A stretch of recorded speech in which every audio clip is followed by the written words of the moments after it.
Matthew Bell with InsurancePrescription.com, and today I wanted to talk a little bit about policy replacement. So replacement is just like what it sounds. It is an occasion where you might replace one policy that is in force with another policy. Sometimes this is a good idea, sometimes it's a bad idea, sometimes it can actually run into legal difficulties depending on how it's performed, not so much for the person who is the insured, but possibly for the insurance company. If they don't follow certain procedures, there are certain disclosures and certain things that have to be a part of the process if there's a replacement.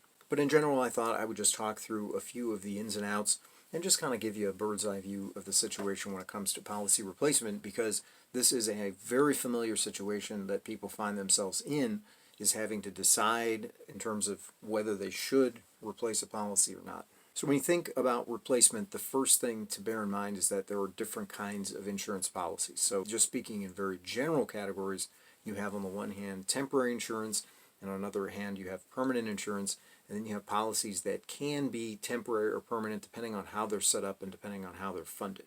So for instance, the paradigmatic example of temporary insurance is going to be term, and the paradigmatic example of permanent insurance would be whole life.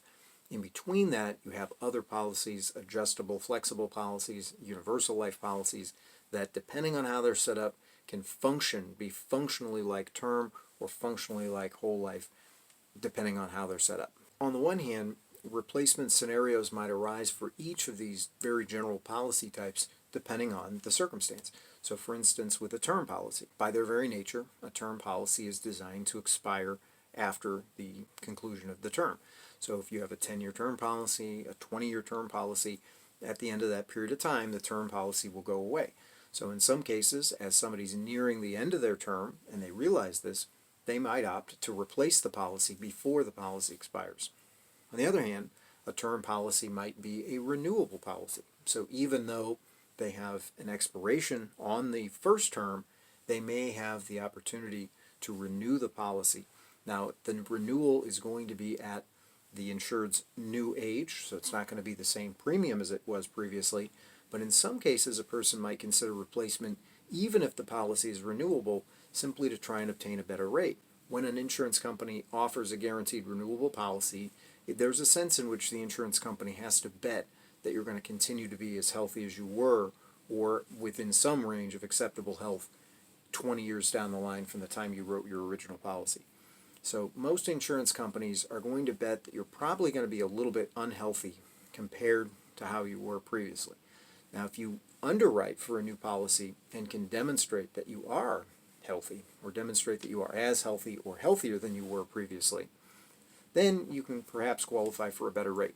So in a case where you're offered a particular renewal rate, you might consider at least applying to see if you could obtain a better rate, and if you can, you might take the new policy, and that would be a case where you would replace the original policy. On the other hand, you might consider replacement scenarios for other situations. So in the case of term, the reason for replacement is obviously that you foresee that that policy will no longer be in effect.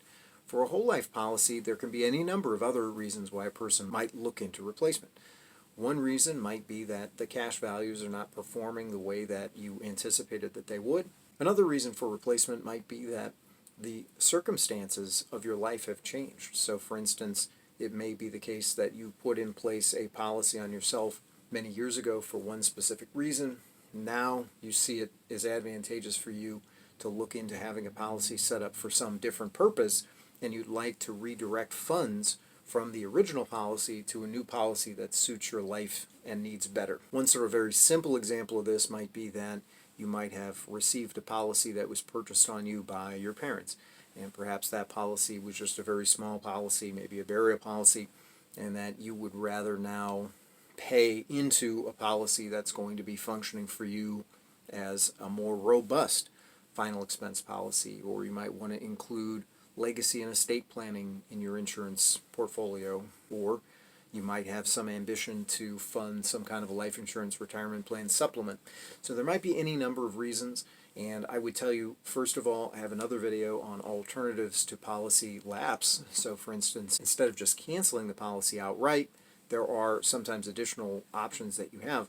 In a replacement scenario for a whole life policy, often what can be done is to take the cash out of that policy in what is called a 1035 exchange, and that takes the cash out. It's not a taxable event, and you're able to then put that cash into the replacing policy. And whether that's good or bad, it's going to depend on the situation.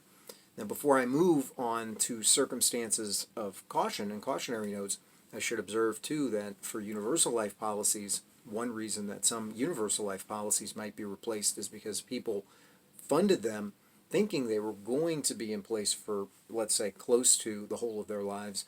And then on a closer inspection at the actual performance of the policy, they've realized that it has been underfunded given certain interest rate and market environments, that it has been underfunded and that it is in danger of lapsing. Maybe not in immediate danger, but it might be in danger in 10 years or 15 years. And it's starting to look a lot like more expensive term than a permanent policy.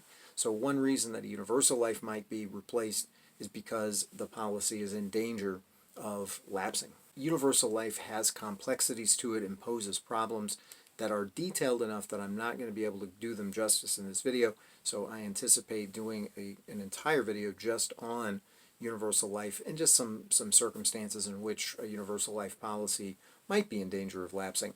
But for the time being, we can simply note that that might be one occasion in which a person might look to replace his or her policy. Now, another factor is that from time to time, the mortality tables are updated. So the standard table is called the Commissioner's Standard Ordinary Table, and among other things, it provides certain mortality or actuarial tables for estimating mortality. It provides certain probabilities that a person is going to die in a given year. So when mortality tables are updated, then life insurance companies are also going to update the calculations upon which their policies are based.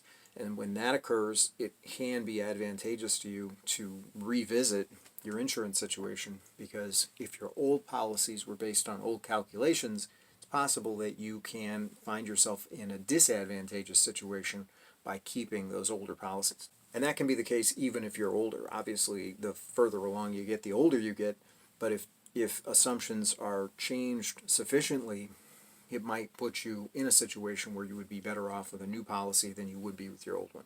Again, I've already touched on the fact that family needs might change.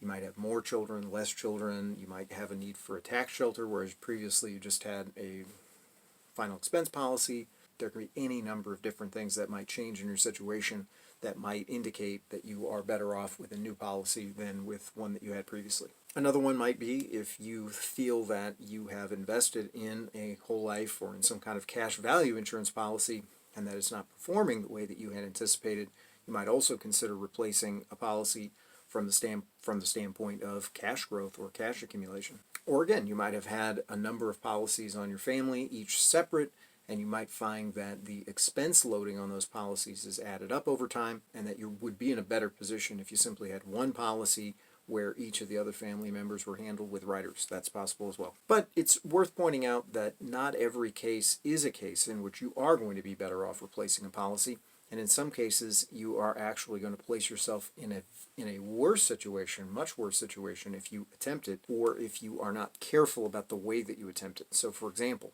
if you're in worse health and you know this, then you're probably not going to be able to replace a policy in any way that's going to benefit you. In fact, if you are uninsurable, you want to be real careful about letting go of a policy that you have, because obviously if you're uninsurable, the only kinds of policies you would be able to get are guaranteed issue policies or policies that would be associated with no underwriting. For example, in many cases, group term policies. But that's going to assume you're healthy enough to work. Another consideration is if you've had a policy in place for a long period of time, then there could be benefits that have been in place that you risk losing out on if you cancel the policy. There could be riders that are no longer available or that you would no longer qualify for, and so there can be considerations that ought to be weighed carefully. Another one would be if you had a policy at a time period where the interest rate environment or market environment was different, and maybe there were guarantees built into that older policy that simply can't be matched by a newer policy, then in many cases you would be wise to keep the original policy. Just as a general point, I can't give specific advice. I'm not a financial advisor, and of course I cannot give you specific insurance advice. What I would say would be these things should be developed in a conversation that you would have with your insurance agent, and it's a possibility that you would want to consult not only with the insurance agent from the company whose policy you have currently, but if you're in conversation with another company, you might want to consult with both agents to just get a better fix on the situation. Another consideration can be your tax situation. In some cases, canceling a policy does have tax consequences. I talked about 1035 exchange, which is generally not a taxable event, but in the case where you would actually cash a policy out, it can be a taxable event in that case. Just a general point is going to be always make sure that you have an approval for the new policy before you initiate the cancellation of the old one. This is simply, I can't think of a better example than simply a monkey that doesn't let go of one branch until he has a grip on another one. I realize some monkeys probably jump, but the point that I'm making is that you want to be very careful about letting go of something until you're sure that you can be approved for a replacement. Another consideration is the contestability period. So in some cases, policies have it's standard for policies to have a 2-year contestability period.